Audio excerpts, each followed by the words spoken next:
समर्थ. तर बघू शकताय सुंदर अशी बघा दगडूशेठ गणपती बाप्पा अमेरिकेला ताईंकडे चाललेले आहेत बरं का. तसंच बघा फॉरेन शंख ताईंनी घेतलाय मार्गशीर्ष स्पेशल कासव अष्टलक्ष्मी कासव घेतलेला आहे. त्यानंतर बघू शकता सुंदर असे बघा मार्बलमध्ये सिल्वर कोटिंग चांदीच्या कोटिंगचे गजांत लक्ष्मी.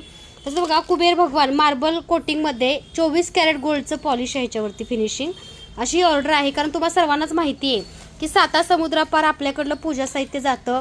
तसंच बघा हा मोती शंख आहे, त्यासोबत विष्णू चक्र आहे. तसं बघा वाघ कवडे एकूण 7 आहेत. त्यासोबत बघू शकताय गोमती चक्र पण आहेत 5. आणि ही अशी ऑर्डर जी आहे ती अमेरिकेला जाणार आहे. तर धन्यवाद दादा आणि धन्यवाद ताई, तुमचे मनापासून आभार. कारण 7 समुद्रापार तुम्ही बघताय स्वामी मूर्ती आर्टचं पूजा साहित्य मूर्त्या, त्यासोबत बघा अष्टलक्ष्मी कलश भरपूर कुंचन सेवा सुद्धा पोहोचली आहे. तर दगडूशेठ बाप्पांची खूप सुंदर अशी मूर्ती आहे मार्बलमध्ये आणि कोटिंग जी आहे ती 24 कॅरेट गोल्डचं आहे आणि सगळ्यात मोठ्या साईजची मूर्ती आहे, 5 इंचाची मूर्ती आहे. तुम्ही सुद्धा ह्याच्यामध्ये हवी असेल तर मेसेज करा, कॉल करा.